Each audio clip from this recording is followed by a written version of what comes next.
ওদের প্রতি সেকেন্ডের আপডেট আমাকে দেবে। Okay ma'am.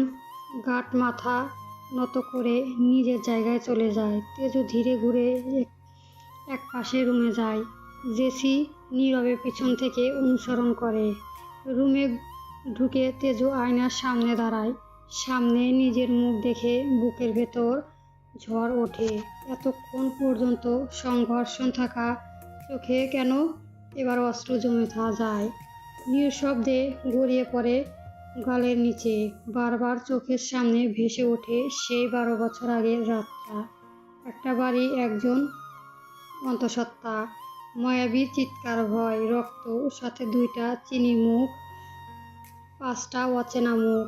আজও জানে না কারা তারা। হঠাৎ পিছন থেকে কাঁধে হাত দেয়। তেজু চমকে যায়, ঠোঁট কেঁপে ওঠে, চোখের পানি দ্রুত মুছে ফেলে। পিছনে ফিরে তাকায়। জেসি। ভেঙে পড়েছিস তেজু? না আপু। তেজুর কণ্ঠ শক্ত দৃঢ়, তবু চোখে কিছুটা জলীয় ঝিলিক রয়ে যায়। জেসি গভীরভাবে তাকিয়ে থাকে তার দিকে। 3 বছর আগে এই মেয়েটাকে প্রথম যখন এনেছিলাম, তখন সেই তেজু ছিল ভীতু, সরল, নিষ্পাপ।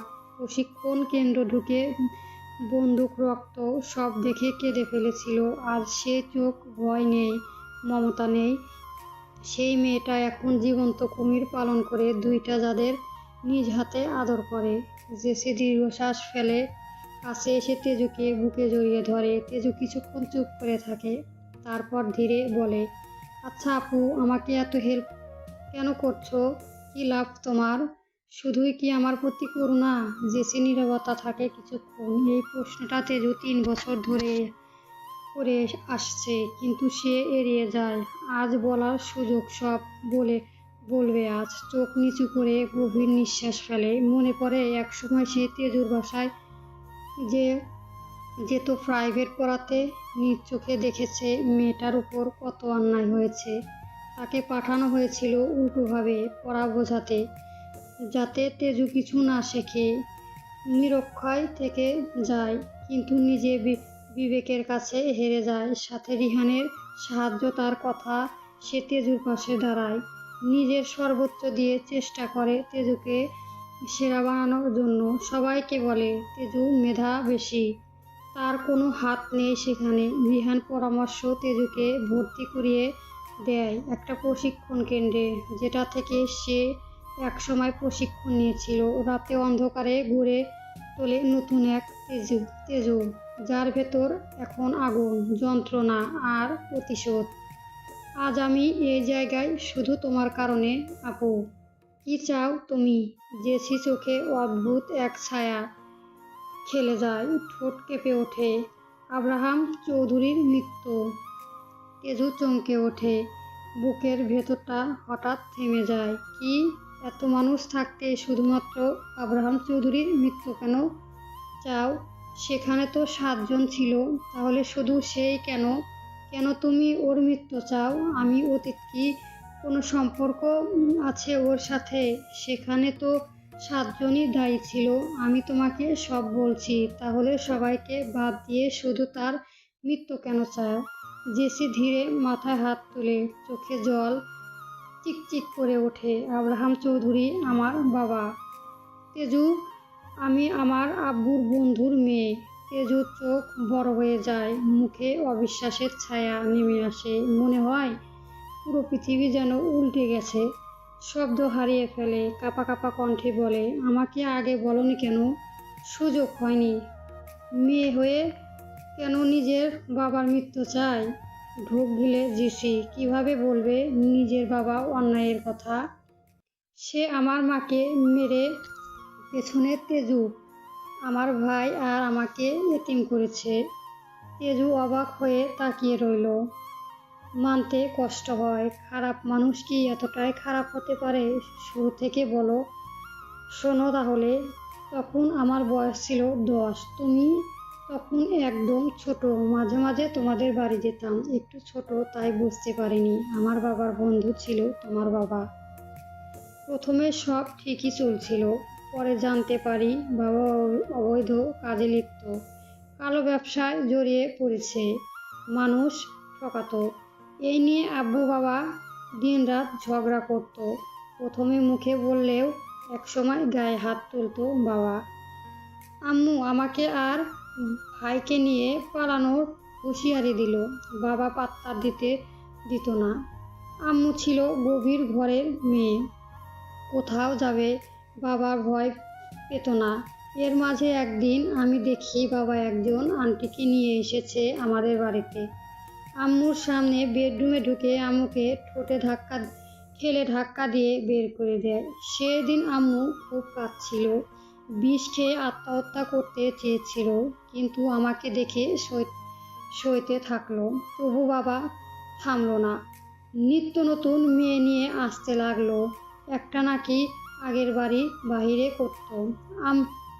আম্মুর সাথে সম্পর্ক খারাপ হওয়ার পর ঘরের ভেতর করেছে। আম্মু কিছু বললে মারতো, ভয় দেখাতো, নানু ভাইকে মেরে ফেলবে। এক সময় আম্মু একদম চুপ হয়ে গেল, কাঠের পুতুলের মতো। কয়েক মাস পরে বাবার বাড়িতে দুইজন মানুষ নিয়ে এলো, দেখতেও অদ্ভুত, বিদেশে মানুষ মতো। বাবার কথা শুনে আম্মু নাস্তা দিতে গেল। আমি ছোট হলেও সেই দিন বুঝেছি তারা আম্মুর দিকে খারাপ চোখে তাকিয়েছে। সব কিছুক্ষণ ঠিক ছিল। হঠাৎ কিছুক্ষণ পর বাবা আমাকে নিয়ে একটা রুমে ঠেলে বন্ধ করে দেয়।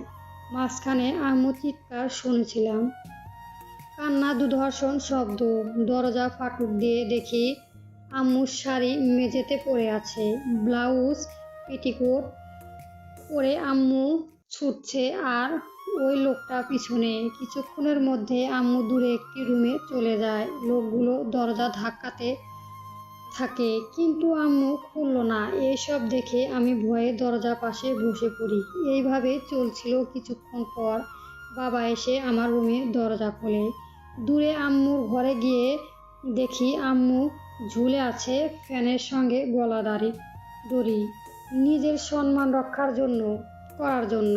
শেষে আমাদের একা করে নিজেই চলে গেল। বাবা আমাকে জড়িয়ে ধরে সান্ত্বনা দিচ্ছিল, কিন্তু আমি সব দেখেছি। আমি বলেছিলাম পুলিশকে বলবো। ঠিক তখন আমার 5 বছর। ছোট ভাই স্কুল থেকে ফিরে এসে কাঁদতে কাঁদতে বলল, আম্মু যাওনি কেন আজ? ড্রাইভার কাকা গিয়েছিল কেন? সেই দিন ছোট ভাই বুঝতে পারেনি আম্মু আর কখনো ওকে স্কুল থেকে নিয়ে আসতে যাবে না। তার মাঝে বাবা আমাকে ভয় দেখায়, কাউকে বলবে না, তোমার ভাই আদিত্যকেও মেরে ফেলবো। ভয়ে আমি চুপচাপ থাকলাম। দিন এভাবেই চলছিল। কিছুদিন যেতেই আবারও বাবা নতুন মেয়ে নিয়ে আসতো। ভেতরে ভেতরে তার প্রতিটি করে ওঠা অন্যায় দেখে আমার মনে ঘৃণা জাগাতো, কিন্তু কখনোই হাত বাড়াতে পারিনি। কয়েক বছর পর হঠাৎ করে আমার ভাই গায়েব হয়ে যায়। কিভাবে কেন জানি না, আমি ভেঙে পড়েছিলাম। তার 7 বছর পর বাবা আমাকে বলল, তোমাকে পড়াতে যেতে হবে। কিন্তু আমার সুযোগ ছিল না, কারণ আমি নিজেকে বাঁচার জন্য প্রশিক্ষণ নিচ্ছিলাম বিভিন্ন রকম। নিজেকে আরও সময় দিতে চাইলাম, তাই রাজি হইনি। রাজি না হওয়ায় বাবা ভয় দেখায়, বলে উনি ভাইকে বন্দি করে রেখেছে, কথা না শুনলে ভাইকে আঘাত করবে। আমাকে ভিডিও দেখায়। ভয়ে আমি রাজি হলাম। তারপর বাবার কথা শুনেই আমি অবাক হয়ে গেলাম। তার কথা ছিল কি জানো? তোমাকে সব ভুল পড়াতে হবে, বিশেষ করে গণিত, যাতে তুমি হিসাবে একদম কাঁচা থাকো। আমি গম্ভীর অবাক হলাম, তাও অসহায় হয়ে রাজি হলাম এবং তোমাকে পড়াতে যেতে শুরু করলাম। এখানে গিয়ে তোমার মেধা দেখি আমি অবাক হয়ে গিয়েছিলাম। ভুল পড়াতে ইচ্ছে করিনি, উল্টো তোমার উপর হওয়া অন্যায় দেখে মায়া হয়েছিল। তাই আমি সর্বোচ্চ চেষ্টা করতাম তোমাকে ভালো করে পড়ানোর জন্য। একসময় বিপত্তি বেজে গেল। তোমার ক্লাস 7-এর রেজাল্ট দেখে সবাই মাথা হাত পড়ল। সেই দিন বাবা জিজ্ঞেস করলো, আমি কি তোমায় ভুল পড়াচ্ছি? আমি মিথ্যা বললাম, কিন্তু বাবা বিশ্বাস করলো না। পড়ার রুমে সিসি ক্যামেরা লাগিয়ে দিল। বাধ্য হয়ে আমি তোমায় ভুল করাতে শুরু করলাম, কিন্তু তার ঠিক কিছু মাস পর তোমার জন্মদিন আসে। আমাকে ইনভাইট করার সুযোগ পেয়ে আমি তোমাকে সব বলে দেই। সব শুনে তুমিও তোমার বয়স্ক অতীতের কথা বলেছিলে, যেখানে সেই 7 জনের মাঝে একজন ছিল আমার বাবা। ওই রাতে তোমার আলমারিতে সন্ধ্যায় যে ডায়েরিটি পেয়েছিলে, তোমার বাবার হাতের লেখা, সব খুলে বলো। সব শুনে আমি তোমার প্রতি মায়া হলো, সাথে নিজের বাবার প্রতি ঘৃণার ধাপ বেড়ে গেল। সিদ্ধান্ত নিলাম তোমাকে নিজের মতো গড়ে তুলব। তুমি না হয় আমার হয়ে আমার বাবার মৃত্যুর উপহার দিও। তাই রাতে আধারে ঘর থেকে বের হয়ে তোমাকে প্রতিদিন 1 ঘন্টা করে পড়াতাম। পরে তোমাকে ভর্তি করিয়ে দিলাম প্রশিক্ষণ কেন্দ্রে। তোমার বুদ্ধি ছিল প্রখর, খুব অল্প সময়ে নিজেকে গড়ে নিয়েছিলে। এক নাগাড়ে কথাগুলো বলে জেসি জোরে জোরে নিঃশ্বাস নেয়। সে যা বলছে সব সত্যি, তবে তার মাঝে কিছু সত্যি বলেনি, যার সাথে রিহান জড়িয়ে আছে। রিহানের নিষেধ আছে, সে তেজুর থেকে করুণা চায় না। তেজুর অতীতের কথা, তেজুর যত আগে অতীতের কথা রিহান আগে বলেছে, যার সাথে তার বাবা জড়িয়ে। নিজের বাবা মৃত্যু নিজে দিতে পারবে না ভেবে নেয় তেজুকে দিয়েই ভয়ঙ্কর মৃত্যু দেবে। রিহানের মতো তেজুকে রাতের আধারে পড়িয়েছে। তেজুকে সে নামে গড়ে তুললেও কাজ সব করেছে রিহান। বড় বড় দক্ষ হাতে হায়ার ম্যানিটর করতো রিহান। যাদের পিছনে বস্তায় টাকা ঢেলেছে রিহান, তার নাম করে বিভিন্ন ধরনের বড় বড় প্রশিক্ষণ কেন্দ্রে ভর্তি করিয়েছে। কত কঠিন কঠিন পরীক্ষা তেজু দিয়েছে হিসেব ছাড়া, অথচ তেজুকে বলেছে সে টাকা দিয়েছে। সব শুনে তেজু স্থির চোখে জেসির দিকে তাকিয়ে রইল। কখনো বুঝতে পারেনি মেয়েটার মনে এত দুঃখ লুকিয়ে রয়েছে। 4 বছর ধরে তাকে সামলে আসছে, 3 বছর ধরে রাতের অন্ধকারে এক প্রকার যুদ্ধ করে এসেছে তার জন্য। পাশে গিয়ে আস্তে করে জেসি আলিঙ্গন করে। হঠাৎ করে ভরসা একটা বুক পেয়ে হো হো করে কাঁদে দেয় জেসি। এতক্ষণ গেজে রাখা কষ্ট বাধা ভেঙে বেরিয়ে এলো। তেজু আস্তে করে মাথায় হাত বুলিয়ে দেয়, ধীরে কণ্ঠে বলে, তোমার ভাইকে এখনো ফিরে পাওনি? কত বছর হয়ে গেছে? কবে কেড়ে নেওয়া হয়েছিল?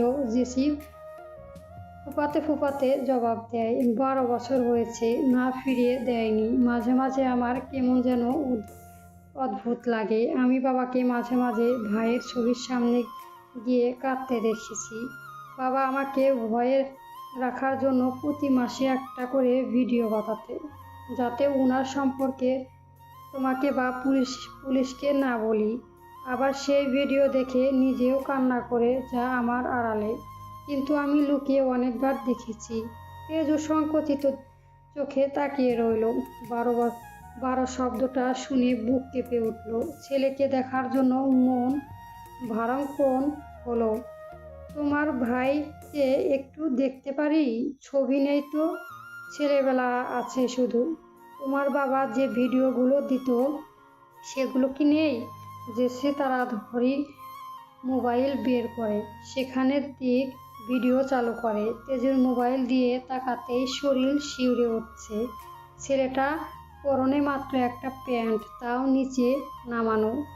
পেটে হাতে বাহুতে মায়ের হাজারো আঘাত চিহ্ন দেখা যাচ্ছে, যেখানে সেখানে গভীরভাবে ক্ষত হয়েছে, তার থেকেও রক্ত পড়ে, যেন মাত্র আঘাত করেছে কেউ। ভিডিওটা খুব দক্ষ হাতে করেছে।